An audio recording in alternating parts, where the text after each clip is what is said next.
दुनिया की सबसे तेजी से बढ़ती अर्थव्यवस्थाओं में से एक भारत आज आधुनिक तकनीक और उद्योगों के लिए एक अहम संसाधन पर सबसे ज्यादा निर्भर है। और वो है रेयर अर्थ मिनरल्स। ये वही खनिज है जो स्मार्टफोन, इलेक्ट्रिक गाड़ियाँ, रक्षा प्रणाली और एडवांस टेक्नोलॉजी की रीढ़ मानी जाती है। लेकिन इनकी सप्लाई पर दुनिया की सबसे बड़ी ताकत चीन का दबदबा है। चीन कब सप्लाई रुकेगा और कब शुरू करेगा, ये पूरी तरह उसकी रणनीति पर निर्भर है। अब सवाल ये है कि क्या भारत इस निर्भरता की जंजीर को तोड़ पाएगा और क्या सचमुच आत्मनिर्भर बन पाएगा। तो चलिए इस अपडेट को डिटेल में जानते हैं। लेकिन आगे बढ़ने से पहले एक रिक्वेस्ट है कि जो भी लोग इस चैनल पर नए हैं वो हमारे चैनल को सब्सक्राइब जरूर करें। इस काम के लिए कोई पैसे नहीं लगते हैं, बल्कि इससे हमें मोटिवेशन मिलता है। तो चलिए आगे बढ़ते हैं। चीन का रुख भारत को लेकर अचानक बदला है। अमेरिका से भारत की बढ़ती दूरी के कारण ये चेंज आया है। चीन ने हाल ही में भारत को खाद्य, रेयर अर्थ मिनरल और चुंबक जैसे अहम सामानों को एक्सपोर्ट पर लगी रोक को हटा दिया है। इससे भारतीय इंडस्ट्री को कुछ राहत मिली है, लेकिन चीन की दरियादिली से भारत को बहुत खुश नहीं होना चाहिए। ये जटिल जियोपॉलिटिकल और आर्थिक सच्चाई को भी दिखाता है। ये दिखाता है कि भारत जरूरी चीज़ों और तकनीक के लिए चीन पर इतना निर्भर है। चीन अपनी रणनीतिक जरूरतों को पूरा करने के लिए इस निर्भरता का इस्तेमाल हथियार के तौर पर कर सकता है। वो जियोपॉलिटिकल माहौल के हिसाब से सप्लाई को चालू या बंद कर सकता है। इस बार सप्लाई की शुरुआत इसलिए हुई है क्योंकि दोनों देशों के बीच संबंधों में सुधार हुआ है। लेकिन ये भारत को आत्मनिर्भर बनने से रोकने का एक सोचा समझा कदम भी हो सकता है। रेयर अर्थ एलिमेंट आज की तकनीक के लिए बहुत ज़रूरी है। ये खनिज स्मार्टफोन, इलेक्ट्रिक गाड़ियाँ, विंड टर्बाइन, रक्षा उपकरण और एडवांस इलेक्ट्रॉनिक्स सब में काम आते हैं। इन्हें आधुनिक दुनिया की रीढ़ कहा जा सकता है। ये धातुएं प्रकृति में बहुत कम नहीं है, लेकिन ऐसे भंडार बहुत कम है जिन्हें सस्ते और आसान तरीके से निकाला जा सके।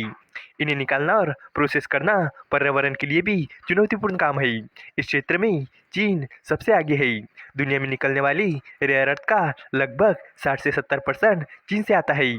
साथ ही इन्हें रिफाइनर, प्रोसेसिंग करने और उपयोग करने लायक बनाने की सबसे बड़ी क्षमता भी चीन के पास है। इसी वजह से चीन का पूरी दुनिया की सप्लाई चेन पर काफ़ी असर है और वो इसे अपने फायदे के लिए इस्तेमाल करता है।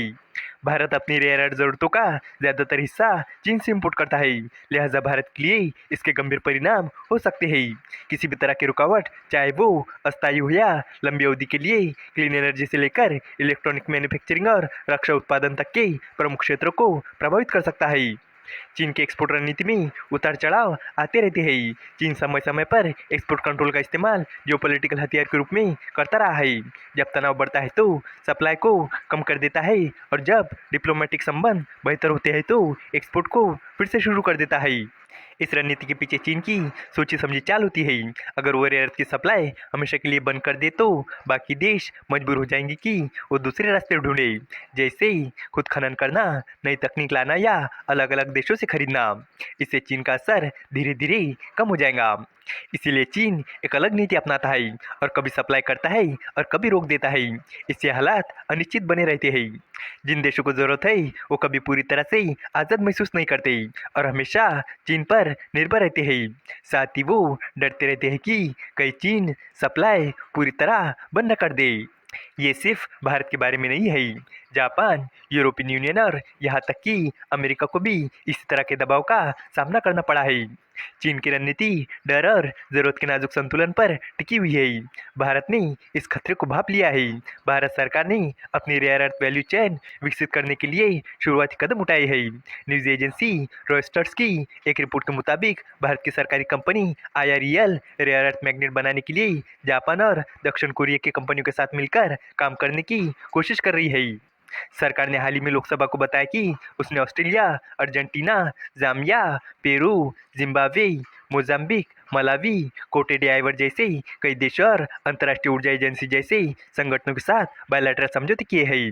भारत और रूस भी रेयर अर्थ और अहम खनिजों की रिफाइनिंग में अवसरों की तलाश कर रही है। प्रधानमंत्री नरेंद्र मोदी ने अपने स्वतंत्र दिवस के भाषण में कहा था कि भारत जरूरी खनिजों में आत्मनिर्भर बनने की कोशिश कर रहा है।